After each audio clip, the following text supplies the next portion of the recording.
Hallo liebe Zuschauer, heute habe ich nicht die Hauptrolle, sondern mein kleines Pferdchen hinter mir, mein Ford Everest.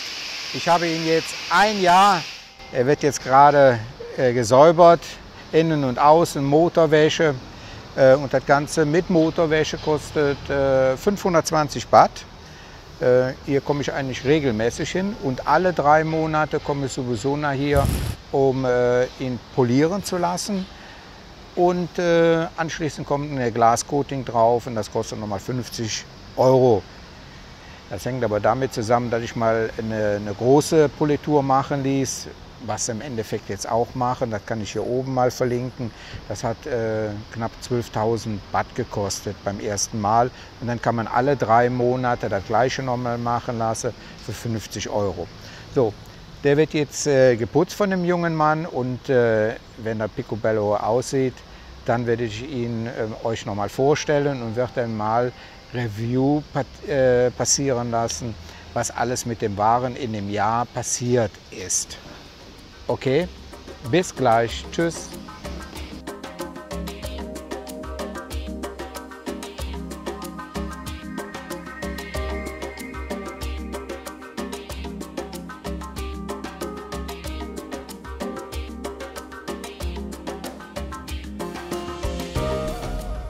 Ja, ich konnte gerade meinen Wagen abholen und ich werde euch jetzt mal erzählen, was in den einem Jahr, wo ich mit ihm unterwegs war und wir haben fast 20.000 Kilometer gefahren, was da alles passiert ist. Ja, das ist mein Prachtstück, mein ganzer Stolz, die meine Filmreihe verfolgt haben, damals, die ich erstellt habe. Bevor ich ihn gekauft habe und wie ich ihn gekauft habe, wissen, da ich schon stolz drauf bin. Ich will hier nicht auf die Innenausstattung eingehen. Da habe ich einen separaten Film damals gemacht, verlinke ich mal hier oben. Ist ein fantastisches Fahrzeug, ist die höchste Ausstattung, Titanium Plus. Das Plus bedeutet, dass also oben auch ein Sonnendach drauf ist, ein großes. Das seht ihr in dem Film. Kurz zu den technischen Daten. Es ist ein 2 Liter Motor drin, hat 180 PS mit einem 10-Gang Automatikgetriebe und der bringt also richtig Drehmoment. Ich glaube 450 Newtonmeter hat er. Also der zieht so richtig was weg, obwohl er so schwer ist. An die 2 Tonnen ist er. Ich habe ihn damals gekauft, vor einem Jahr also, 2020 ist er ja, zugelassen worden. 2 Jahre war er da alt und was habe ich bezahlt? 975.000 Baht. Und er hatte 66.000 drauf. Muss also einer gewesen sein, der ziemlich viel unterwegs gewesen ist in 2 Jahren. Also da ist auch nichts an den Kilometern gedreht worden.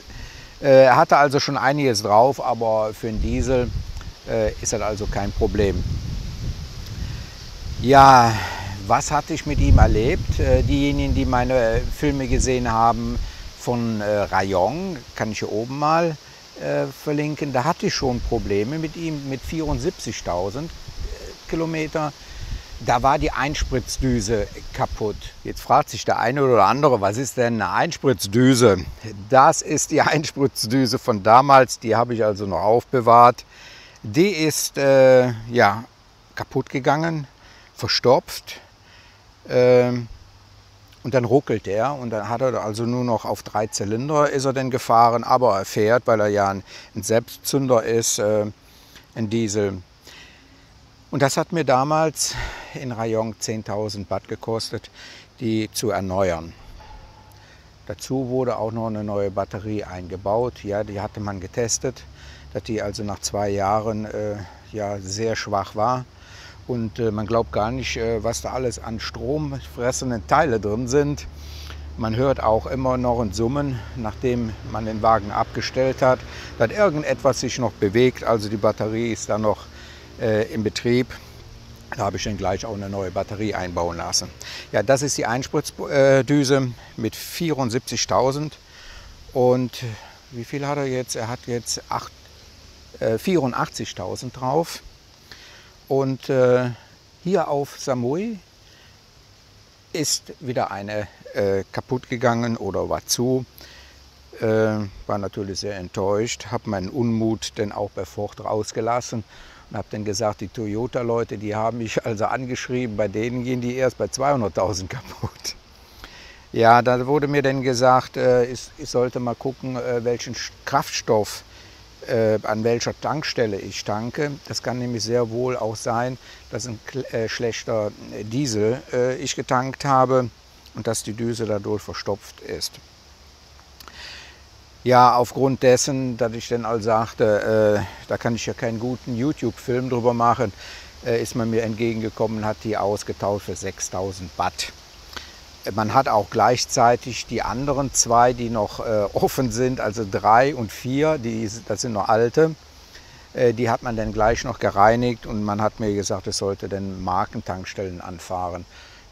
Ich habe die immer angefahren. Wir haben also, man kann das so schlecht sehen, ob das jetzt eine freie Tankstelle ist oder ist dann eine Kette. Es spielt ja auch keine Rolle. Seitdem läuft er einwandfrei. Ich denke aber darüber nach, bevor ich jetzt im Dezember wieder unterwegs bin, und dann bin ich bestimmt 6.500 Kilometer unterwegs, dass ich die 3 und 4 austauschen lasse hier bei Ford. Dann habe ich nämlich alle 4 neu. Das war natürlich eine super Enttäuschung, muss ich sagen, zumal ich den Wagen ja gerade erst hatte. Was war sonst noch? Nichts. Ich bin mit dem Wagen super zufrieden, muss ich sagen. Er ist unwahrscheinlich bequem, er ist ein Reisefahrzeug. Ich hatte immer Angst gehabt, was heißt Angst, Bedenken, weil er ja so ein Stollenprofil hat. Das ist ein Geländeprofil, dass das zu laut ist. Innen drin hört man fast gar nichts davon, fast gar nichts. Rollgeräusche zum Beispiel. Ausstattungsmäßig ist es die höchste Ausstattung mit dem Plus. Neu kostet der 1,6 Millionen, aber ist ja nur ein Zweiradantrieb. Ein Vierradantrieb, der kostet 1,8 Millionen Watt. Die wollte ich dann aber nicht ausgeben oder für einen Gebrauchten wollte ich nicht so viel ausgeben für Allrad, weil ich fahre nicht mehr am Strand lang, was ich vorher mit dem Suzuki gemacht habe für Dreharbeiten für meine Ex-Frau. Da brauchte ich schon mal den Allrad, um wieder rauszukommen. Er ist mehr auf der Straße unterwegs und daher braucht man kein Allrad eigentlich und wir haben ja auch keinen Winter und daher spielt das keine Rolle. Ich habe vor einiger Zeit ja den Lack überarbeiten lassen. Da habe ich ja einen Film drüber gemacht, kann ich hier oben mal verlinken. Glascoating ist da drauf gebracht worden. Der ist also mehrere Stunden komplett poliert worden mit Poliermaschinen. Der ist ein Spiegel, ist das mittlerweile. Das hat mir 12.000 Watt gekostet. Und dann ist also die Glascoating drüber gekommen. Und ich muss sagen, ich bin super zufrieden damit, also auch hier mit dem, der das anbietet. Und alle 3 Monate wird das Gleiche nochmal gemacht, aber dann brauche ich nur noch 50 € zu zahlen. 50 €. Ich bringe den morgens um 8 Uhr dahin, abends um 5 Uhr hole ihn wieder ab. Da haben sie den nochmal poliert und wieder Glascoating draufgebracht für 50 €. Das Gegenüber von der Hauptpost hier in Menam kann ich also nur empfehlen. Gestern habe ich mir weggebracht zum Reinigen und hinten ist wohl einer mit dem Trolley, mit dem Einkaufswagen hinten gegen die Stoßstange gefahren, waren also Kratzer drauf. Das haben die gestern so wegpoliert, muss ich sagen, man sieht nichts mehr, wunderbar. Ich habe dann auch eine Motorwäsche machen lassen. Normalerweise kostet hier das Reinigen 320 Watt.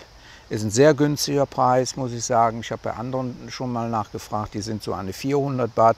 Und dann habe ich jetzt zusätzlich, weil ich heute die Filmarbeiten mache, nochmal für 200 Watt den Motor auch nochmal reinigen lassen. Und da gucken wir uns das mal an.